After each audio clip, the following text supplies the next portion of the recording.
tous, c'est Boulistrade. Hello Vasco, ¿cómo estás? Muy bien. Muy bien. I am really happy to do that video. Ok, non, on va peut-être pas faire les vidéos en anglais et en espagnol, ça va être compliqué. Normal, c'était Leicester Atlético hier soir pour les quarts de finale de retour de Ligue des Champions. On va donner notre avis sur le match.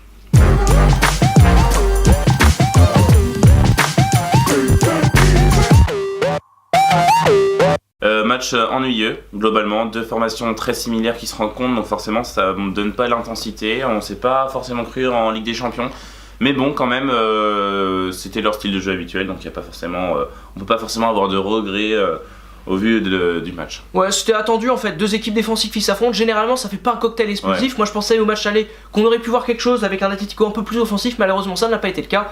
Et bah là c'était pareil, ça a été très ennuyant comme tu l'as dit, c'était long, bref, c'était pas un super match, j'ai cru voir Metz PSG pendant 20 minutes, en fait non, j'ai remarqué que c'était Leicester Atlético, bref, c'était pas un grand match, on passe tout de suite aux notes sur le match.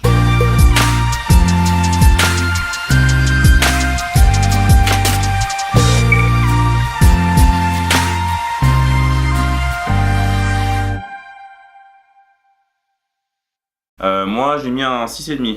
Moi j'ai mis un petit 6. Match ennuyant, mais en même temps avec le cœur de Leicester, ça fait que ça remonte un peu la note. Voilà, beau public, beau parcours, bravo. Les équipes tout de suite.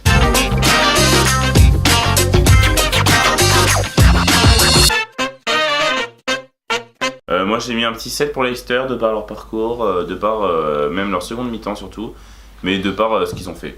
Bah moi j'ai mis pour les deux équipes 6, je sais pas combien tu as mis pour l'Atlético, je pense qu'on a la même note. J'ai mis 6. Ouais, 6 parce qu'ils ont géré leur match tranquillou et ils ont mis le but qu'il fallait mettre, donc ils ont fait le match qu'il fallait. C'est leur schéma tactique, ils ont pas dévié de ce qu'ils ont fait même l'année dernière et donc on peut pas dire ces soirs-là ils ont été mauvais. Exactement, et Leicester 6 parce qu'ils ont raté leur première mi-temps, objectivement dans l'intensité ils ont pas été au niveau de l'Atlético, par contre en deuxième mi-temps ils ont fait un super match, donc je leur mets 6 quand même. Bravo. On va pouvoir maintenant passer à notre top 3.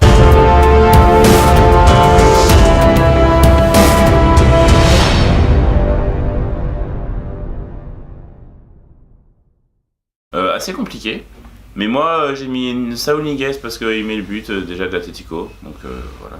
Et puis ensuite Riyad Mahrez et Jamie Vardy. Bah je suis d'accord pour tes deux joueurs de Leicester, évidemment Mahrez en 2 et Vardy en 1 parce qu'à chaque fois qu'il touche le ballon il se passe quelque chose. Ouais. Et par contre le joueur de l'Atlético que j'ai mis en 3 c'est pas du tout Saúl Ñíguez, j'ai mis Savic parce que je l'ai trouvé énorme en défense et que même quand il a été latéral droit pour remplacer Juan Fran, il a été au niveau, donc ça s'applaudit, il a été très bon, bravo à toi. On peut maintenant passer au flop 3.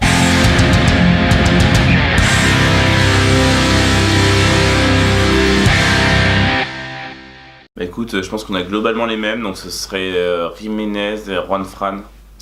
Et puis tu mettrais qui entre les... Bah moi j'ai mis Ndidi en numéro 3 parce que je l'ai pas vu en fait. Donc je l'ai vu titulaire, je l'ai vu sur le terrain quand il a raté sa frappe. Ouais. C'est à ce moment-là que j'ai vu qu'il était sur le terrain. Match contre Séville qui était impressionnant. Impressionnant, là il est passé au travers, et puis évidemment Juan Fran en 2 et Jiménez en 1 parce que Jiménez au milieu de terrain, Diego Simeone, il faut que tu arrêtes. Ça ne marche pas, il n'est pas bon, donc il faut que tu t'arrêtes. Défenseur central. On peut maintenant passer, on peut le dire effectivement au coach.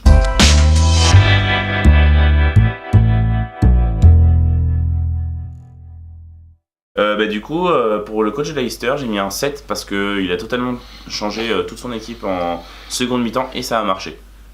Moi j'ai mis 6,5 parce qu'il n'est pas au niveau en première mi-temps, mais par contre en deuxième mi-temps il fait des changements ultra intelligents et ça fait gagner son équipe de Leicester en deuxième mi-temps, donc oui, moi je lui mets 6,5. Ça fait du bien. Et pour l'Atlético, 5,5. Rien que le flop total de mettre Jiménez en milieu de terrain, déjà je comprends pas quand il le fait rentrer pendant un cours de match en Liga en milieu de terrain. Ouais. Donc, c'est un défenseur central, il faut arrêter de vouloir changer tous les postes à chaque fois. Ok, il peut peut-être jouer latéral à un moment, mais là on parle de milieu de terrain, c'est super dur, c'est défense, c'est pas pour lui quoi, c'est vraiment pas pour lui.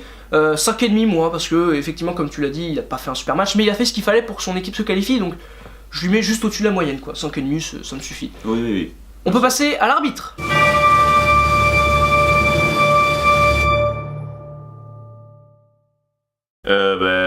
écoute, tu m'as dit très bon arbitrage, donc Ouais. une note entre 8 et 9 quoi. Pas beaucoup de scandales sur ce match, contrairement à l'autre, vous le verrez On en dans une autre parlera. vidéo. Mais effectivement, il a fait plutôt un bon arbitrage, donc moi je lui ai mis 9 parce que il a fait quelques petites erreurs, mais qui sont totalement C'est une acceptables très et bonne- normales. Oui, parce qu'on parle du corps arbitral, pas de l'arbitre. Exactement, il faut qu'on le sache Faut maintenant. On préciser, parle de hein. tout le monde, du 4ème, du 3ème, du 2ème, Exactement. du 18ème qui n'existe pas, mais on en parle quand même, et c'est ça qui est beau. On passe à l'envie de Boulistrade.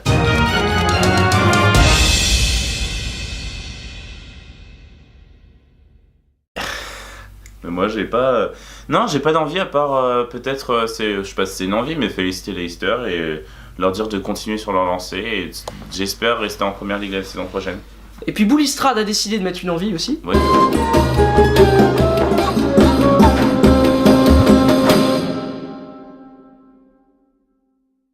Parler de Griezmann, parce qu'on n'en a pas parlé du tout dans ce match-là. Tu m'avais dit. Donc. Et Antoine Griezmann, contrairement à certaines stars du football et du ballon rond, Ouais, hein, qui m'ont énervé aussi. Messi, Ronaldo par exemple, ne s'est pas mis en avant sur ce match. Il a joué collectif, il a été tout le temps là en défense. Bref, il est monstrueux quoi. Et même s'il fait pas un grand match offensivement, il est là et sans lui, je sais pas ce que serait cet Atlético. Et c'est Donc pas bravo nouveau, à toi. il a toujours été là et je pense que il doit tout ça à Simeone. Et il fait un travail remarquable, il est très altruiste devant le but. À un moment, il fait une passe à Carrasco qui rate. Ouais. Mais voilà, genre, c'est ce que j'aime et on aime voir ça et on a besoin d'un joueur comme ça. Ils ont besoin d'un joueur comme ça qui sait tout faire et qui fait tout sur le terrain, qui n'hésite pas à aller à faire des efforts. Donc voilà, en tout cas, il correspond parfaitement au style de l'Atlético. Ouais, il est incroyable. Merci beaucoup d'avoir regardé cette vidéo. Thank you very much. Es un plaisir d'avoir regardé cette vidéo. Merci à toi Vasco. Merci à toi, Boulistrade, encore une fois. La Ligue des Champions continue, l'Atlético est en demi, c'est le principal enseignement de cette rencontre. J'espère que vous allez bien. Toujours, je sais pas pourquoi j'ai dit ça. La Oui, pub. Bon, ben, comme d'hab, hein, on like, on commente, on partage, on donne son avis. Et puis on se retrouve pour une prochaine vidéo sur la chaîne. À bientôt.